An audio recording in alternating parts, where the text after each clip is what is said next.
Welcome to another episode of OA Ako, the Telemagazine. At masaya po kami, nasamahan niyo po kami dito sa Bacolod for the 12th National Organic Agriculture Congress. 12 na? Yes. 12 na. Halos every year po, di ba, magkakasama rin tayo. At ito po ngayon, ginagawa po yan sa Luzon, Visayas, Mindanao. So ngayon nasa Visayas tayo. And maganda po itong pasyal natin ngayon kasi kasama po natin si Seiyus. So ano po tayo ngayon, yung parang iba-ibang sectors, iba-ibang age groups, pero para po sa mga hindi nakakalam, ito pong congress na to is geared really for the farmers. Para po nagkakakilala ang mga farmers, nililink po sila sa iba't ibang ahensya ng gobyerno kasi nagkakaroon ng interaction, kaya nagkakatulungan. Yes. 'Di ba? Nagkakakilalan yung mga dapat na magkakakilanlan para yung mga needs ng bawat isa ay nasasagot. Oo, kasi yung problema ng isa, pwedeng problema na rin ng iba, tapos nagkaka-exchange sila ng information, tapos syempre, kuminsan site-specific ang problems, so they can share with others. Diba? So, tara, para makilala po natin sila.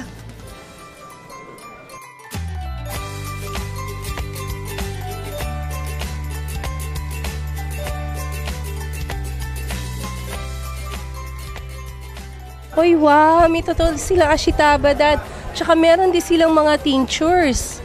Yan yung maganda dito dahil nakikita rin natin tayo mismo mga farmers, hindi natin kabisado kung ano ba talagang itsura ng totoong ashitaba. Laging nakasanayan natin na yung nakikita natin, yung gaynura, yung palay, ganyan yung itsura ng totoong ashitaba. Kaya ang importante ng etong NOAC event na ito para sa mga farmers na matututo sila, tsaka dito may encourage sila na gawing organic yung kanilang pamamaraan kasi merong merkado, tsaka ang daming pwedeng inputs na kaya rin nilang gawin sa kanilang sariling mga farm para maging organic yung kanilang ginagawa. Kung makikita nyo, nasa likod natin ang mga artworks ng National Organic Agriculture Poster Making Contest. Kasama ko ngayon ang first placer na si Daryl. At ito ang kanyang artwork. Daryl, anong masasabi mo tungkol sa artwork na to? Itong artwork ay, ang tema po nito, ang kabataang Pilipino ay kaakibat sa paglago ng organikong kultura. So Daryl, tayong mga kabataan ngayon, syempre, kabataan din po ako, hindi man halata. Gusto tayong mapunta ngayon sa organic agriculture kasi ito ngayon ang trend. Ikaw ba, ano ang masasabi mo tungkol sa organic agriculture? Ang organic agriculture sa pagkaalam ko ay pagtanim ng mga pagkain na walang kemikal at gawa sa natural na resources na po natin. Yan, tama. So, ang organic agriculture ay ang agrikultura na chemical-free at tinatangkilik ang mga organismo. So, kitang-kita nyo po, at a young age, nagsisimula na po maging aware ang kabataan tungkol sa organic agriculture. So, salamat Daryl sa pagbabahagi ng iyong talento sa pagpopromote ng organic agriculture.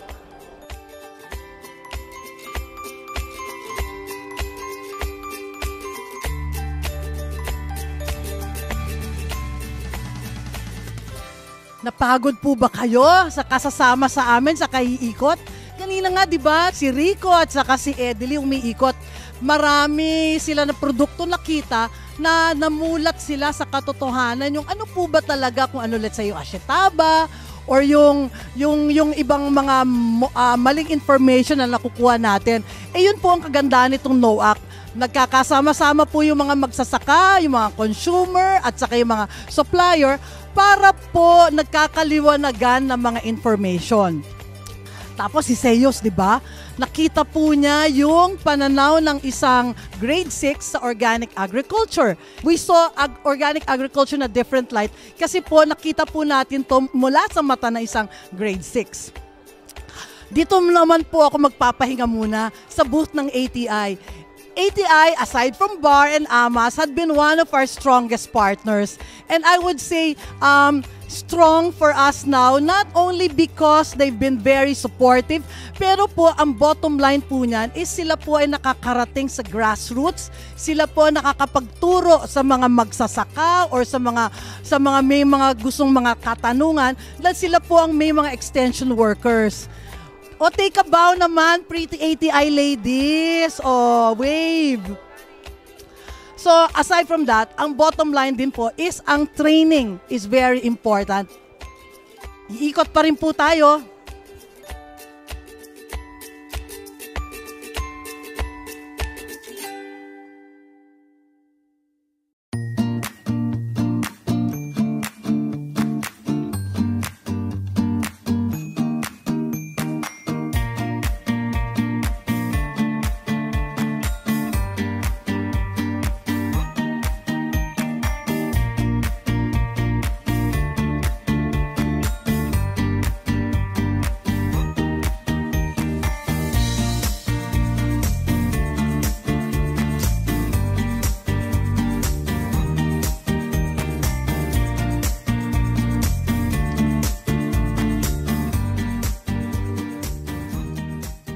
Oh, Mayor, nasa NOAC tayo. Magandang araw po. Ako si Mayor Vicente Gargaritano ng Tubungan, Iloilo. Yung bayan po namin, isang 4th class municipality. Very dependent sa farming. Okay. Ano ba itong role ng NOAC sa buhay ng mga taga-Tubungan? Since farming-based yung community namin, kailangan talaga we should already go into organic farming, no?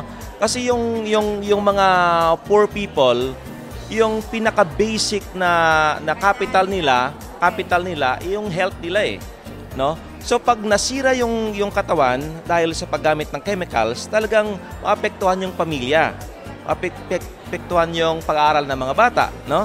So kailangan itudo na namin to para na ma-open up talaga yung mind ng mga tao yung sa kahalagaan ng organic farming.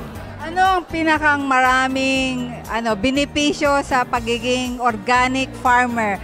Bukod sa kalusugan nila, ano pa ang kikitain ng mga farmer pag nagtanim sila organically?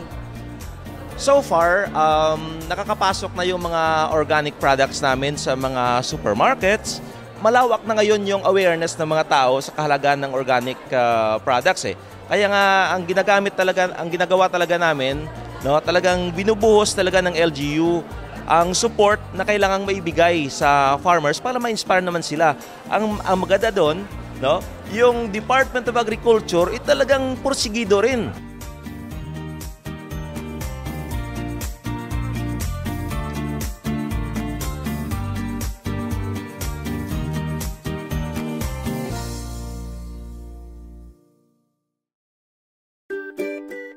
Nasaan na kaya si Seus at saka si Rico? Na yun! Ano yan? Pagod o bigat na bigat kayo? Actually, tita, hindi po to panic buying. Dinampot ko lang po to, kaya bilisan na po natin yung tape. Ma-overweight naman tayo niya sa aeroplano. Bigat-bigat, ha?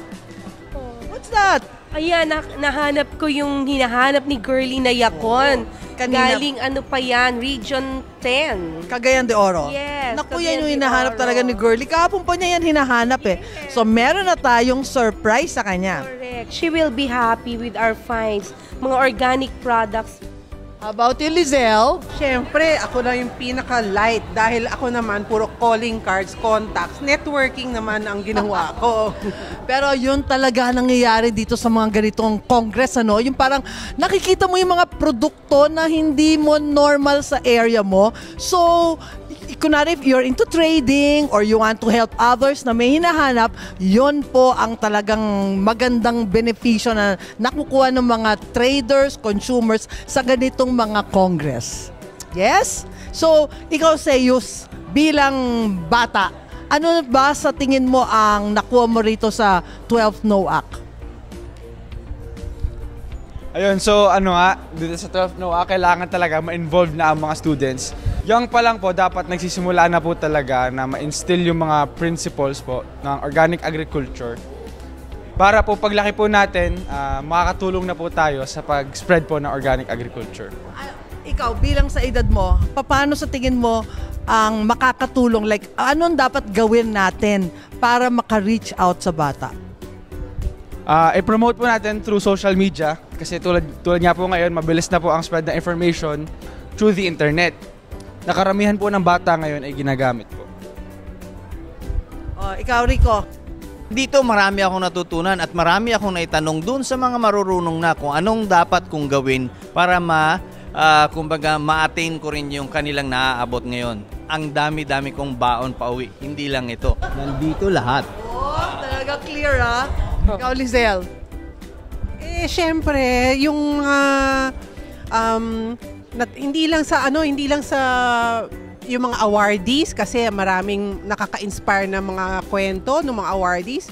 Pero marami din ako natutunan sa forum, may open forum, pinagbigyan ni Secretary Alcala ang mga participants at harap-harapan, nag-open forum sila, and you will see nga, yung tulad yung sinabi mo kanina na yung mga iba-iba, minsan very specific to some regions, medyo meron ka pa rin nasasagap at makikita mo lahat interesado naman talagang isulong yung organikong programa ng pamahalaan. Ako naman, when we started the day, when we came here, iba yung pananaw ko, and then ngayon na pauwi na tayo, para nakita ko naman na aside from the exchange of information, yung na-empower yung mga taong nabigyan ng awards, yung na-empower yung taong nag-gain ng knowledge, diba? So yung sense of empowerment, I think that's very important. And it is what the Congress does actually, diba?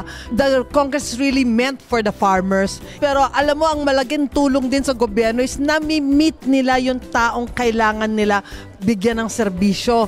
Nadidinig nila. Yun nga yung sabi nga ni Lizelle, na gustong-gusto niya yung nagkaroon ng open forum with Secretary Alcala. Natapos na naman po natin ang isang weekend. Samahan niyo kami ulit next week for OA Ako.